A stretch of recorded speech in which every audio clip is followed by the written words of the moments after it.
Hi, I'm Joe Feeks, editor of Poultry Health Today, and with me is Chuck Hofacre. He's a veterinarian at the University of Georgia.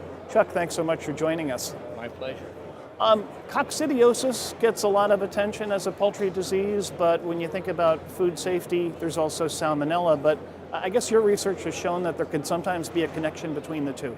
Yes, since Salmonella is a bacteria that lives within the ceca of the chicken, there are certain coccidial species that also live in the cecum, and so the cohabitation of the protozoa Coccidia with the bacteria Salmonella has been shown to give Salmonella a competitive advantage whenever the Coccidia causes damage, so they can colonize to a higher level.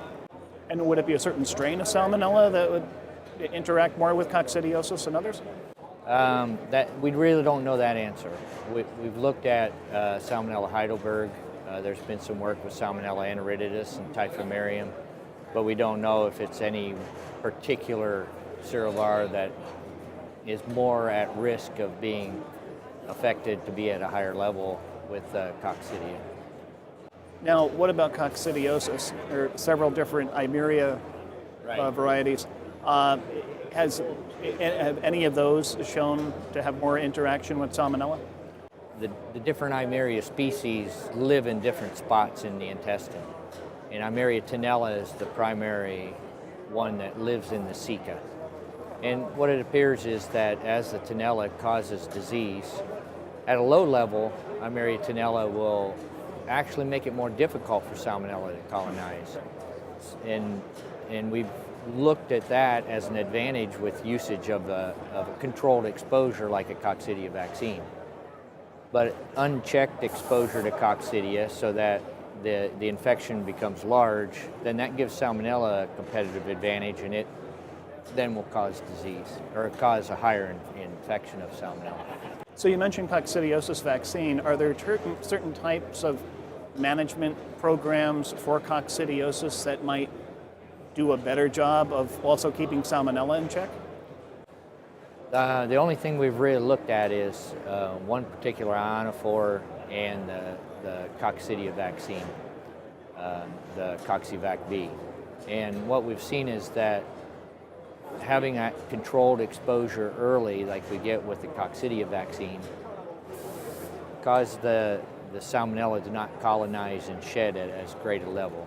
Whereas with an anti-coccidial drug that allows the immunity to develop because of slow leakage, I think what happens is the slow leakage of the Coccidia over time probably gives the Salmonella a different chance to cause or colonize and grow to higher levels than all-at-once exposure as we get with a vaccine at a day of age.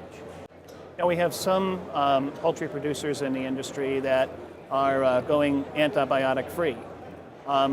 Does that increase the opportunity for Salmonella and other foodborne pathogens? No, not necessarily. A lot of those companies that go antibiotic-free, particular times a year, they're going to use a coccidial vaccine in their program.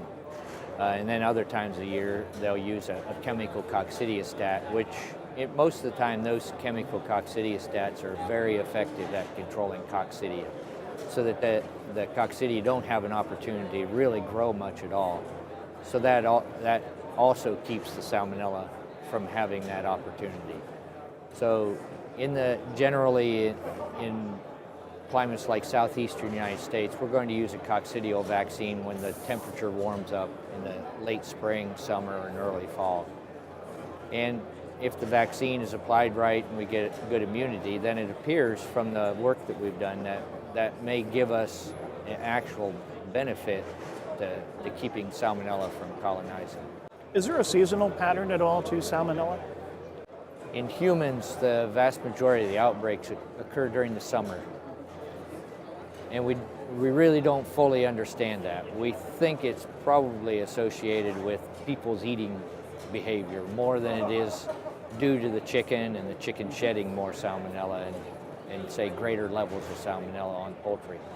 Probably due to our barbecue habits and leaving food sitting out on the picnic table and that sort of thing. And it's seen all throughout the world, even in South America where the below the equator where their summer is during our winter, they see an increase during their summer.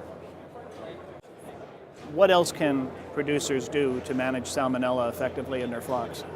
There's a lot of things that we can do, and that is to go all the way back to the breeders and vaccinate the breeders with a live vaccine when they're young pullets, and then a killed vaccine at 10 to 12, and then 18 to 20 weeks, giving those maternal antibodies to the baby chick in the egg.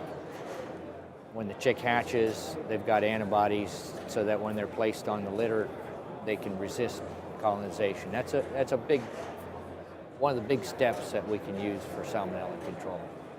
We can also vaccinate broilers with live vaccine.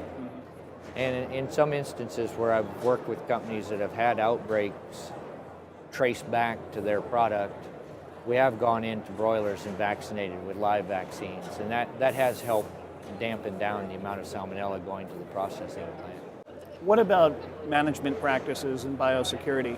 Are there any steps that producers can take there? Definitely. The Salmonella can live in the beetles that are on the farms. They can live in the rodents, flies. So, keeping those pests at bay, good pest control.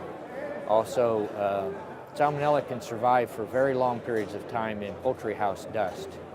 They've done studies that it'll survive years in that dust. So if we had a particular Salmonella cerevara that we're concerned about, and it was in known on a farm, then we could clean, disinfect, and reduce the level.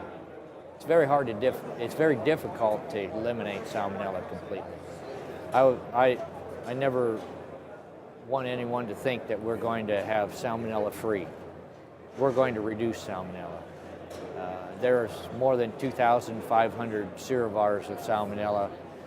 All animal species could be carriers. Chickens don't normally get sick from Salmonella. It's just part of their normal intestinal flora. And so, looking to the future, do you have any more research planned that's focused on Salmonella? Looking at a lot of alternative products for use against Salmonella, the probiotics, using organic acids, things that are natural antibacterial that'll inhibit Salmonella growth. As we move into the new era of controls on antibiotics, I think we're going to have to look at some of these types of products in the future for control of Salmonella. We'll look forward to hearing those results. We've been talking to Chuck Hofacre. He's a veterinarian at the University of Georgia. Chuck, it's always a pleasure. Thank you. It was my pleasure. Thank you. I thought that went well.